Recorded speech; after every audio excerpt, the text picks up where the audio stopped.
Welcome to the Sacred Emergence Podcast. I'm your host, Michelle Wong, and I'm so thrilled that you're here. This is a place where you'll be guided to living your most aligned life so that your truest, most radiant self can emerge. We'll be jamming on topics ranging from spirituality, entrepreneurship, to wellness and lifestyle design, and everything in between that can support you to grow, evolve, and shine, all the while not taking ourselves too seriously. So if you're ready to step into your leadership, break through limiting beliefs, own all of who you are, and expand in abundance, grab yourself your faith cup of tea and let's dive in. Hey everybody, welcome back to another episode of Sacred Emergence Podcast. It's Michelle Wong here, and today I am so excited to introduce you to one of my coaches, Kris Britton. Kris Britton is the founder of Goddess Bosses, and she is also a podcaster, and she's a life and business coach. Welcome, Kris. Hi, Michelle. It's such an honor to be here with you. Thank you. Yay! I'm so excited for our chat and for the audience to learn more about you. And I've been following you for a few months before we dove into the school together. Mm-hmm. And I just love your energy and just what you stand for. Thank you. And I love your story. So why don't we start with that? Yeah. Okay. It's a juicy one. I feel like I have so many stories. When people ask me this, I have so many different pieces. I'm sure you can relate to, especially with, your growth and where you've been up until now and where you're going. You have like little pieces that fit together. But for me, really, my husband, Ryan, I know you've interviewed Ryan on your podcast as well. And if you asked us 10 years ago where we would be, if we would be where we are today, I'd be like, I don't even know how that would happen. We had been very, I don't want to say like down and out, but in this place in our life where we weren't really sure what to do to get out of it financially, emotionally, physically. For me in some levels, like I was always like, I'm almost 5'10", and I was always underweight. I had no idea what was going on with me. I was losing my hair. Like I had all these things that were going on during the time that we couldn't pay our rent. We had no idea what we were doing with our life. And I've always known that I wanted to be something more. I wanted to help a lot of people, but I had so many insecurities. I didn't even know where to start or where to begin. And for me, my life completely changed around in all areas. Like everything. When I remember one day, and specifically, we were trying to pay our friend who we were renting his condo off of him. We were trying to pay our friend the rent that month, and we couldn't. We had nothing left in our account. And I remember just laying on the floor, screaming up at the sky, like, do you hate me? And at this point, I had no understanding relationship to God or a higher power. I was totally disconnected from myself. I remember I had like the worst, just my body was in complete breakdown. I had the worst acne. And at the time I was like 26 years old, and my mom took me into an acupuncturist, and the receptionist at the front of the office said, when I went in to get my acupuncture done to balance my hormones and whatever else I thought was wrong with me, the woman at the front looked at my mom and said, your daughter's dying. Oh and mom's like, what do you mean? And she's like, her energy is dying. And that became my very first life coach. She was the receptionist, but she was in training to become a life coach. Her name's Anne. And for the last like 12 plus years, she really took me under her wing. And so I didn't understand what coaching was. I just knew I could start to turn my life around. So that moment when I was laying on the floor crying, like, do you hate me? I finally heard a voice, something I've been searching for all of my life up until that time, that told me to get up and go help some people. And it was a couple days right after that Ryan and I were given the opportunity to finally start a profitable business in network marketing together at the time. And we just took off, aligning everything. Like just hearing that voice was such reassurance for me, working on myself, working on my health, understanding wealth and what we could do to change our story and our inner dialogue, and just went for it. And within 10 months from going from negative everything, we were making 6 figures. Oh my goodness. And awesome. Everything shifted for us there. Yeah. And so coaching came because when I finally went to see this life coach, Anne, who said, your daughter's dying. And I went, my mom, because I had no money, my mom paid for 5 sessions for me. And during that process, at the end of it, she's like, you can really help people. me? Like, I'm a mess. No, I can't. And she's like, no, I think that this is your thing. And you know this because you're so strong in your leadership, knowing that your mess is your message, right? What you're going through is what other people need to hear. So that just completely opened me up and started my journey. Oh, wow. That's incredible. I actually didn't know that. Oh, you did? Yeah. Yeah. Like, I know, like, we talked about money story when you talked in the past. So I know, like, that turning point for you, and you can talk about that later. But that is just, what a gift. Like, I know. Interest in the receptionist. Yeah.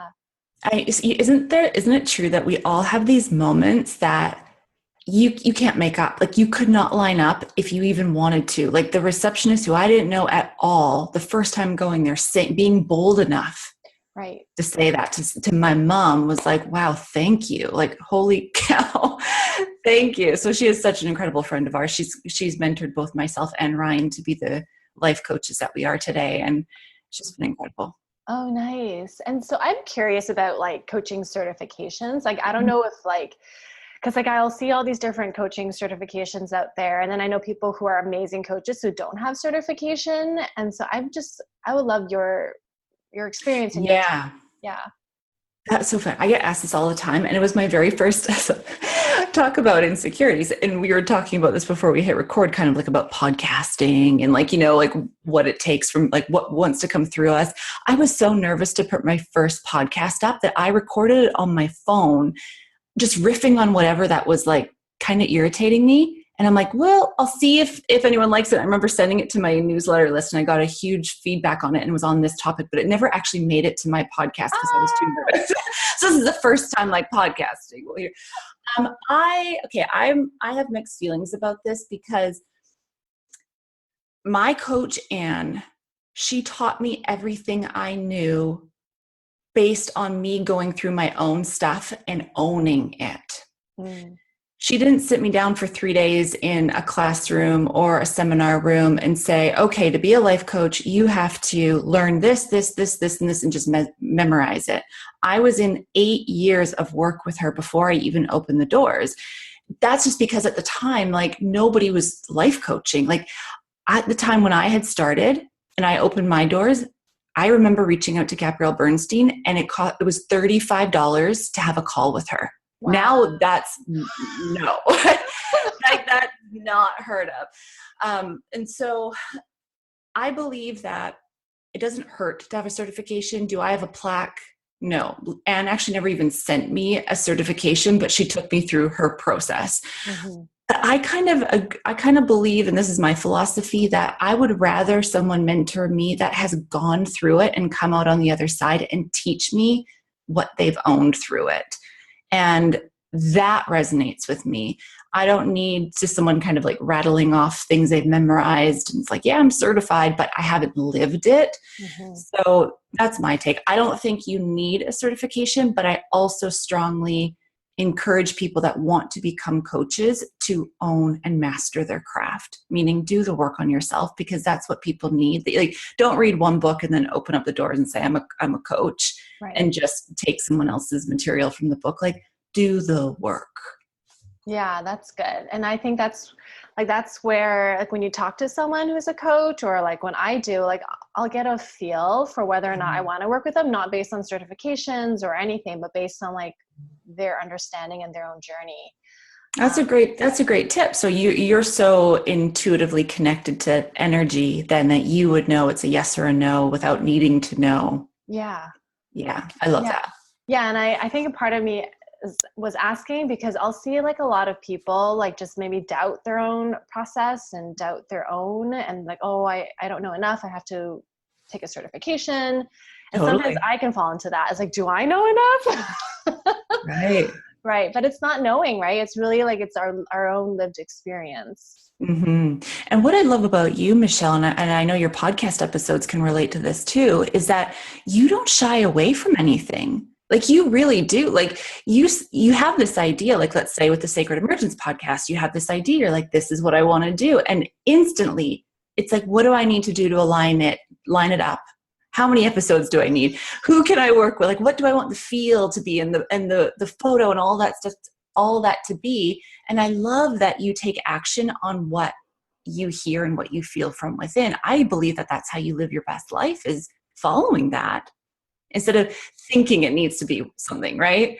It's yours and given to you. And you're like, yeah, I got this. Thank you. Yeah, it's been so fun so far. So yeah, I so appreciate that. Yeah, it's powerful. It's everything that I've seen come through and what you share in our group and what I get to see from the other side is just alignment. Alignment, and a message that I think more people need to hear. Thank you. Yeah, well, that's like, I think that's one thing I admire about you, because you are not afraid to talk about like the shadow, like the dark. And I think you say like, take it out to lunch. Like, and I love that. I'm like, oh yeah, take it out to lunch. And I think that's like, for me, like, I'm not like, I want to go deep. I want to dig deep. And so like, I would love your experience of like, how was that for you? Like, how do you take your, I guess, maybe things that you've been wanting to hide or whatever, like, so that you can heal it? That's such a good question. And I think everybody should get to know themselves at this level. You know, we will skim over things that we're fearful of, or that maybe we don't like about ourselves, or we've labeled as wrong or bad or insecurities. And we're like, oh, I got to run from that. I want to hide it. I don't want anything to do with it. But that's where I've learned my greatest gifts are. Like, I've found so much abundance in all areas, health, wealth, friendship, relationships, in going into those areas that I want to push away. And that was kind of how my work started. As I remember when I first started seeing my life coach and I wanted to turn my life around, I'm like, well, can you just tell me how to be successful? Like, I need to make money.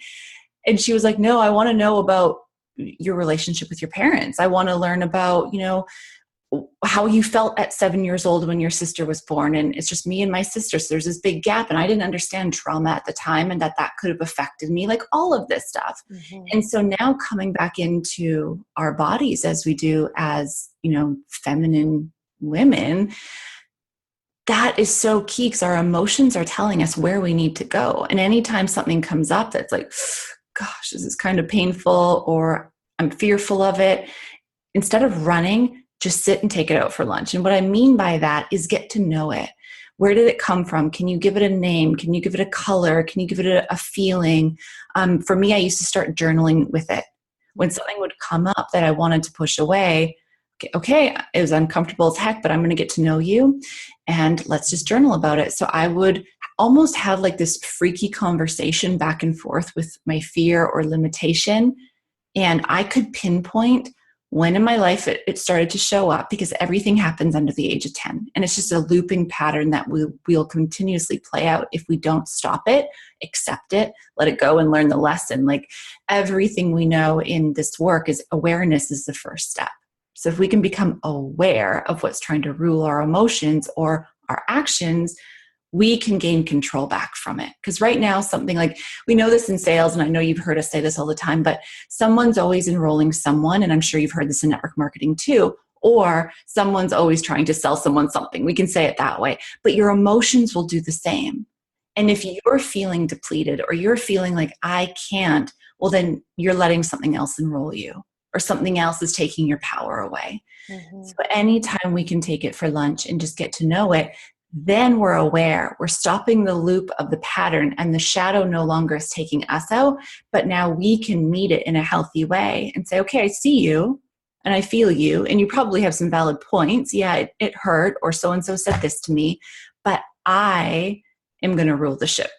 My truth is actually going to lead now. And it's not that I'm going to push you aside, but you can come along. I'm just not going to let you take me out again.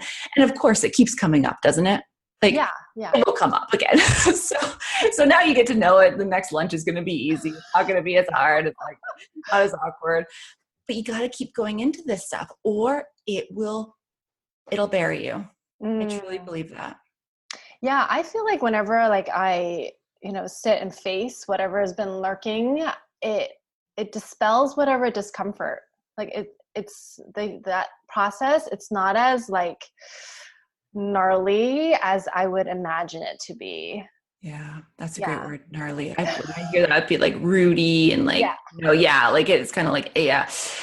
So you bring, like I always tell my clients, like to get into alignment or flow, as people like to call it, it's not just like forgetting about everything and just flowing.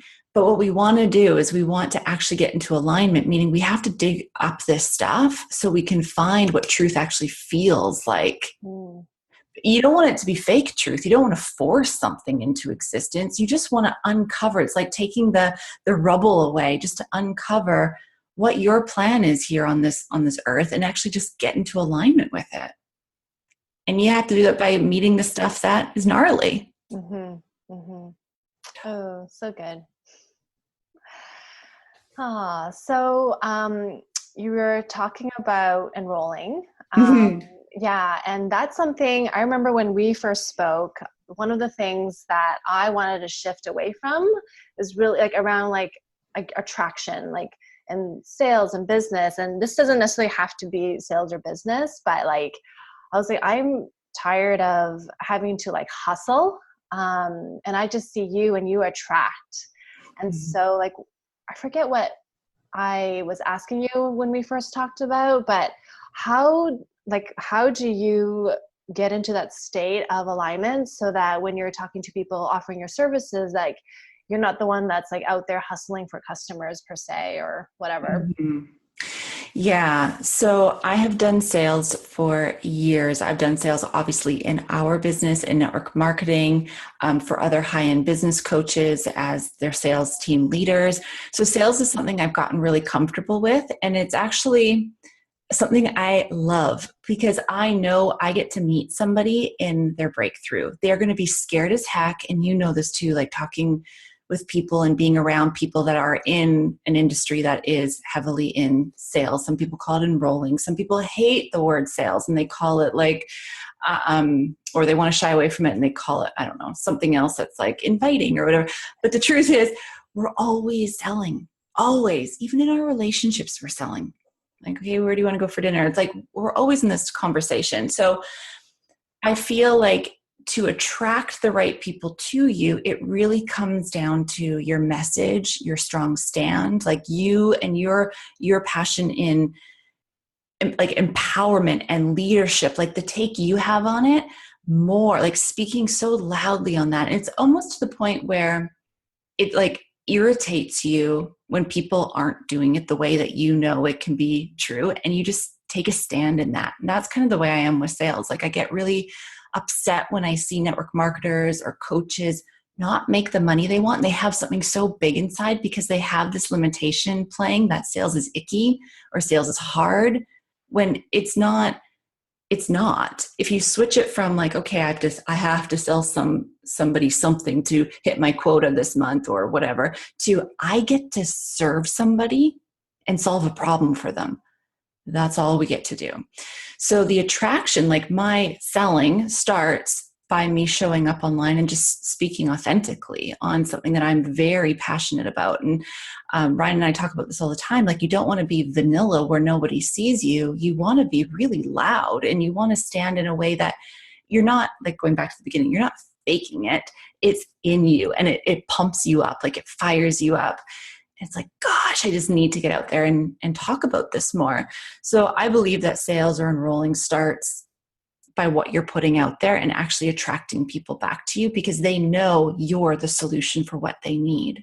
And we see this in coaching and network marketing or even in podcasting, like wherever there's so many people, we still have to have that edge that allows us to stand out of everybody else. And the only way we can do that is by sharing our story or that mess and how it became our message. And that's what sets us apart.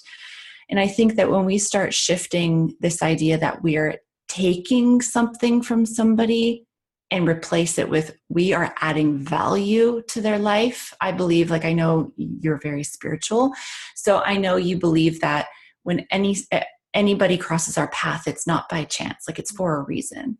And so during a sales conversation or back and forth on Facebook, let's say, or Instagram, I'm not going to let them wait to come back to me. I'm going to make sure I'm continuing to serve them until they either tell me no, or I know that they're satisfied and they're enrolled into something because they came to me asking for it. But they're going to try and talk themselves out of it because they're about to have a breakthrough. And in their mind, they're afraid of that. So it's up to us as leaders to be that support system for them to actually feel confident in making the right choice. And when we can help someone, especially a woman, feel confident in making the right choice, she feels so empowered. And that's like one of the best things we get to do on this planet, is help somebody see past their limitation and let them say yes to something that scares them. That is so good. I just love how you just shared that whole piece. I'm really passionate about this. Like, yeah. I mean, because you work with us, like, it's so like, man, too many people are missing out on helping people because of a limitation they're telling themselves. Like, I know you know what I mean, because you're in these industries too. So you see it and you probably feel it at times. I mean, I still do. I still get like, okay, Kris, like, drop into service. It's not about me. It's not about me.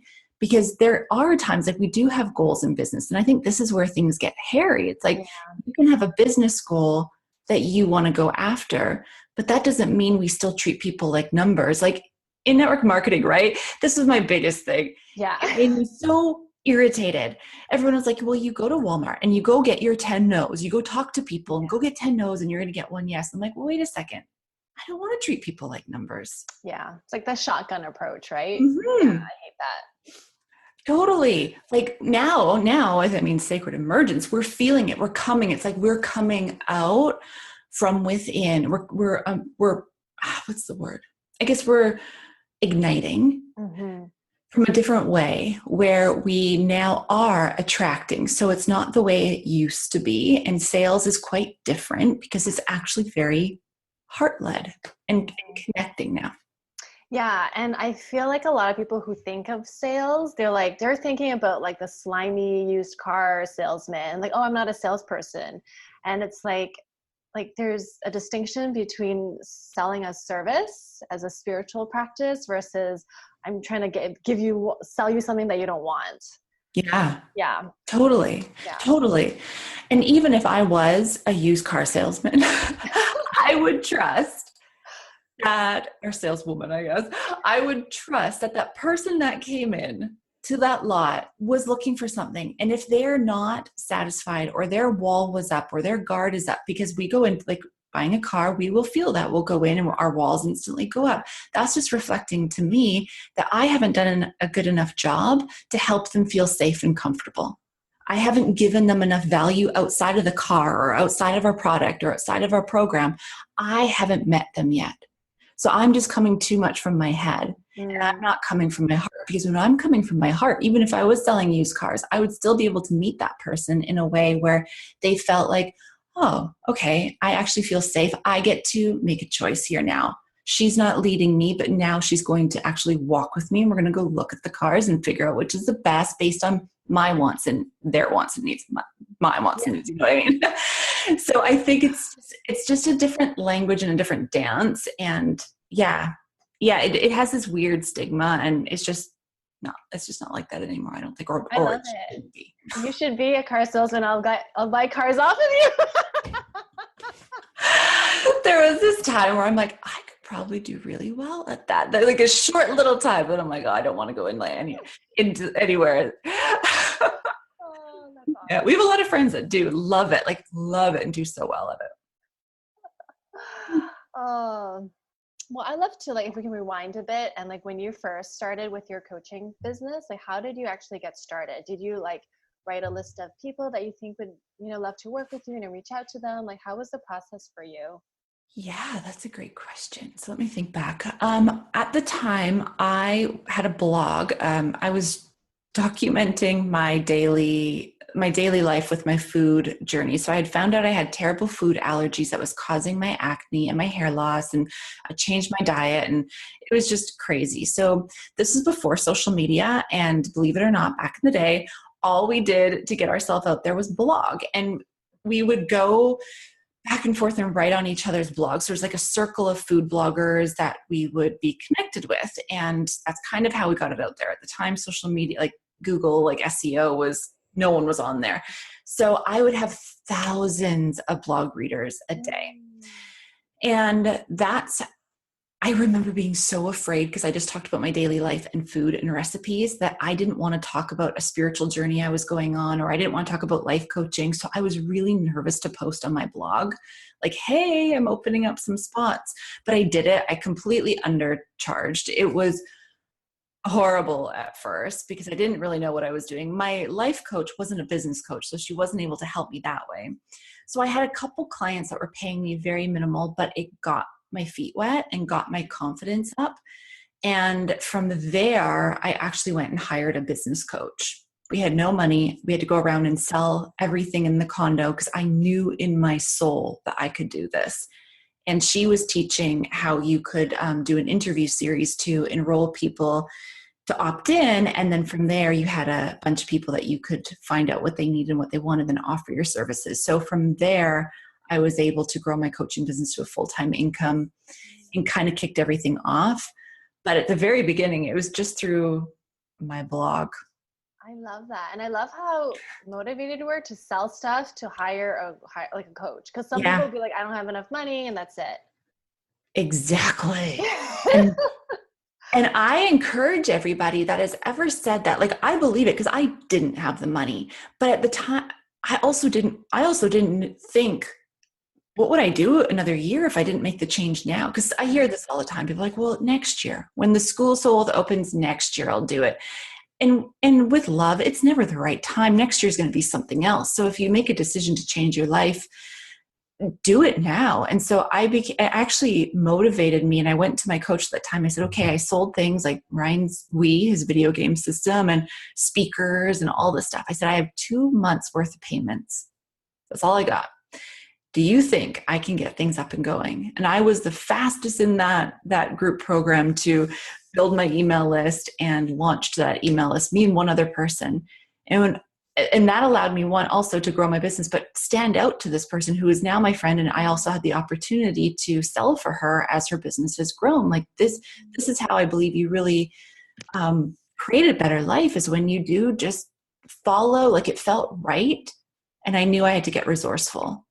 And when you become resourceful, you will find the things to sell. You will find the loan. You'll have somebody invest in you, but you just got to go all in. And that's where, everything completely changed when I made the decision I was scared as hell, but just to try it and just to put myself out there.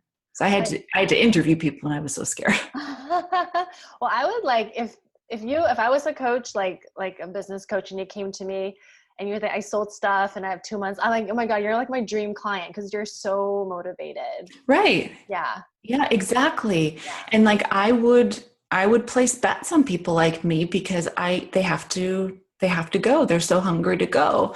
And like you, like having that big calling within, knowing that you're here to help these women and to really do it. It's like you wake up excited knowing that you have something more than just, I don't know, I'm just going to wing it today. Like there's something there that is coming through. And sometimes we have to take that. It's a risk, but we have to make that investment on ourselves. Switching gears a little bit. You talk a lot about like feminine versus masculine. Mm-hmm. And like going into your feminine flow and versus the masculine. Can you talk about the difference between the two? Yeah. So I am very feminine to my core. We talk about this a lot with your core essence, like which is your core essence, feminine or masculine. Even women could have a core masculine drive if they feel like that's true. And the best way you will know this is ask yourself, would I rather be respected first and cherished second? Or would I rather be cherished first and respected second? If you'd rather be cherished first and respected second, you're more feminine at the core. If you'd rather be respected first, cherished second, then you're more masculine at the core. I have extremely masculine qualities, and they can actually take over in a very toxic way. And I think a lot of women nowadays do. We've kind of been programmed this way now to show up and hustle, to do like, women's empowerment. You can do what you want to do. Of course we can, but the way we've been taught through personal development books that I'm seeing that we've studied in just my industry, even in network marketing, when we were doing that 12 years ago, it was all written by men for men, all of it. Yeah. I think of the best that taught us, like the Jim Rohns and like, Jack Kent, all that stuff, all masculine. How the heck would they know what a feminine needs, right? Yeah. And so I did it that way. And I'm sure you've read some of the books too. And you can do it because as the feminine, we will get it done. Like, how many times have you been juggling all these plates and then someone needs something and you're like, well, it's fine, I'll do it. Yeah. We'll still do it because we can do it. Like, we've been wired to take so much on. That's why we can do two things at once. That's why we can carry a baby, hold the phone, wash the dish, do it, right? Where the masculine's a little bit different. They're like just singular focused. Mm-hmm. But I think what's happening and why I'm really passionate about this work with the masculine and feminine is I feel like there's kind of been a flip-flop happen where there's a lot of feminine men and these women are upset that their men aren't stepping up, but we're not giving the men the space to step up or the masculine energy the space to step up and lead because we're saying, well, I got it. And I can only speak from my own experience in my own relationship. Like, this completely opened up everything for us because, Ryan and I have been together for 18 years, but married for almost 1 year, September the 1st. And people had razzed us all of our relationship. Like, Ryan's not stepping up. He's not engaged. But I was just as scared because I was showing up in my masculine. And so the masculine is always seeking freedom, where the feminine is always seeking love. Well, I was afraid to be trapped or confined. Ryan was afraid to be trapped and confined. So we were just two masculines. Like, we joke, like two penises bumping up against each other. It's totally inappropriate, but so true. And that was our life. And so I couldn't understand. Like, one day something like hit me. I'm like, why are we like this? Like, because I would feel exhausted. I would feel like accomplished, but exhausted. And I'm like, I don't think I'm supposed to feel this way. And of course I can do it, but something's got to give. And that's when I started to understand the work of the feminine and how we actually can show up and do it quite a bit differently. Like, I'm not so linear and systemized like Ryan is, which is the masculine. So the mask I was wearing of the masculine was like, rah, I can do it. I can show up. I can hustle. But my core essence was screaming at me because I wasn't even allowing my partner to cherish me, nor was I cherishing myself because I thought that was weak. I thought, why spend the time on that? Like, you got to make money or you got to go. And so everything really flipped when I started to give myself what the feminine wants and needs, which then allowed Ryan to get what he wants and needs. And then we could come together to meet each other's wants and needs. And I know, like, my masculine still shows up, but if it's too toxic, I will simmer it down. I'll come back into my feminine, which I do at the end of like every work days. I have a ritual. I do all that to allow myself to come back into that because I think it's really important that women understand they can't keep pushing the true core feminine essence away, or we're just going to live out of balance. Things are just going to be way out of balance.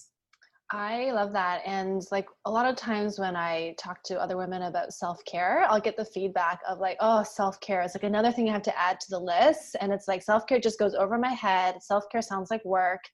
And so what would you suggest? Yeah. Oh my gosh. I get the same thing all the time. People fight me all the time because I have this rule where for 30 minutes at the end of my day after work, before I, come back down and spend time with Ryan, I go up and spend 30 minutes alone, like no phone, no internet. I just listen to music, sit in the bath, do that ritual. And women tell me all the time, oh, I don't have time for that. And we have to look at what it's costing us by not doing that. And I think self-care is so beautiful. And I say this with love and respect for every woman. Is any time we say we don't have time, it's a fear of intimacy. This will come up in a sales conversation. This will come up in taking 30 minutes to yourself. I don't have time. And this is, again, taking it out for lunch. You got to get open. It's just a fear of intimacy with yourself. Because honestly, it can be painful if you sit there without anything numbing you and you're not scrolling or you're not like, letting someone else's life dictate your mind. You have to sit with your thoughts, and that's intimate. your day will come up and it will start coming through. You might even sense like, oh, I should have done this. I didn't do that. Or so-and-so said this to me. And then these emotions come up, and this is going back to like the shadow and where we want to numb ourselves.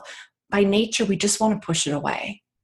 And so this is why I think social media is like killing us, because it's numbing these parts of ourselves that we need to be looking at and integrating, or our nervous system is just like overloaded and wants point crash. I mean, you know this from a nutrition standpoint too, right? Like we need to take care of ourselves that way.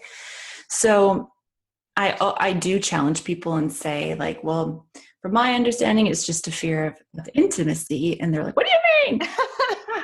Like, well, do you sit with your thoughts? Do you sit with yourself? Like, who would you meet if you sat with yourself for 30 minutes? And they're like, oh my gosh, I can't remember the last time I actually sat with myself for that long. And that breaks my heart, because that's what we need, is we need to allow the divine or God to come through and to meet that part of us, for us to know what to carry through. And the feminine loves movement. She is movement. So she needs to get the download on to know what to go and move with. But how do we expect to do that if we're not even meeting her? So I kind of have that edge though. So I kind of force them to see it from a different standpoint. If they can't do 30 minutes, I gently invite them to do 5 minutes. 5 minutes of spiritual connection, alone time, whatever they can do to get it up to the 30 minutes. Because I crave it now. Like I love it.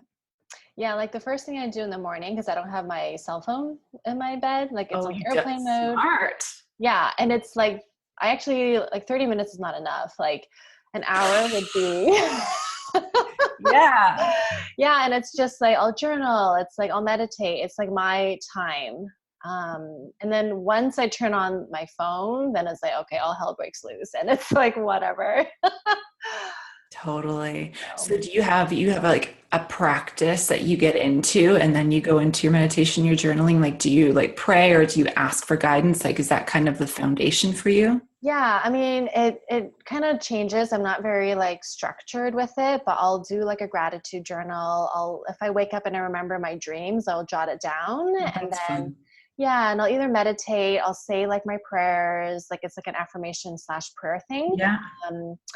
And then based on that, if, I'll move my body if I'm feeling called to, and it just depends also like how much time I've got left before I have to actually start my day. And I just love that time to myself. I get so much like downloads and just like, okay. And then like more clarity. And that's how I refuel my own self. Yeah. Yeah. See, like I feel everybody needs to put that in place. Everybody needs to have a morning non-negotiable spiritual practice for sure. And then if you are somebody by nature that is moving or hustling through the day, have it at the end of the day, because the last thing, and especially if you're in a relationship or you want to be in relationship with the opposite energy, with the masculine energy, let's say, you can't come down. Like I can't come and meet Ryan in my masculine energy from the day, because then he's not getting his needs and I'm not getting my needs. And when you understand the work of the masculine and feminine, the masculine actually grows through the feminine in her movement. And like they say, like a man will be able to sink in when he puts his head on your chest. He'll actually be able to refuel. But if I'm showing up with like my lady balls on, like he's like sitting on the other end of the couch, and I'm on the other end of the couch. Like we're just like talking business.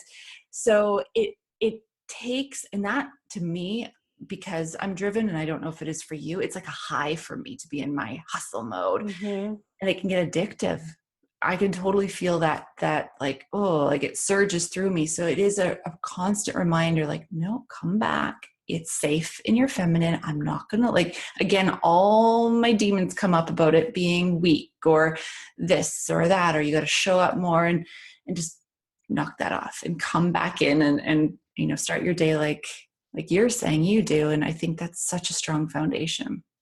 Yeah. And I resisted it at first, just cause like, I think when you were saying like cherished versus, respected, I think my instinct is like, well, of course respected. Cause like, da, da, da, da. But then like I had someone in our school question me, she's like, really? I don't know. I just feel like you're actually more feminine than you think. Yes. Yes, you are. That is so funny. Yes, you are. Oh my gosh. But I hear like the whole like resistance to self-caring, and I think it's because we don't often give ourselves the time, so that we don't know how amazing it feels. Yeah. And once we do, it becomes like, oh, I want more of it because it really nourishes my soul. Yeah. Or we walk around just so disconnected. And like people will always ask like, well, how do I find my purpose? Or how do I increase my income? Or how do I find true love? Or how do I do this? Or how do I do that? And they're not taking the time for themselves. So they're like severing that connection when all they need to do is take that time, like you're stating, and to go into it and just to be with it and allow it to start to rebuild and the connection to come back, because it's never gone. But they do say your soul leaves a toxic environment, and so you want it to come back in when you're feeling love for it again and you're giving it space for it to come back in and to connect again. I truly believe that's where we get our best downloads and exactly what we need to take action on. I love that. Like all of that, what you just said is like, let's quote it. Let's put it in like quotes. Like, come back to yourself. Somebody will quote it. Like that. And then tag us on Instagram. Oh, I love it. Speaking of which, how can people learn more about you and your work? Yeah, so krisbritton.net is my website, and Kris_Britton on Instagram is probably the best. My podcast is Goddess Boss Podcast. A new episode goes up every Monday. So that's always juicy. That's always just my inner taking myself out for lunch with my shadows usually comes up in those episodes. So thank you. Like, it's like I can hear that flow, that divine flow of wisdom coming through. Thank you. Yeah, I definitely just riff on my life and my lessons. And I love being able just to be authentic. I think that's how, in today's world, like we were saying, like to kind of make yourself land for the right person, it's just being you. Yay. Thank you so much, Kris, for joining us. Thank you. Oh my gosh. Now I get to tell everyone that I've been on the Sacred Emergence podcast. Well, awesome. I'll definitely put all your links to the show notes so people can check you out. And thank you so much. It's been so fun. Totally. It was awesome. Thank you, Michelle. I love you so much. Yay. Thank you for listening to the Sacred Emergence podcast. Make sure you subscribe so you don't miss an episode, and thank you in advance for sharing this with others who can benefit. Until next time.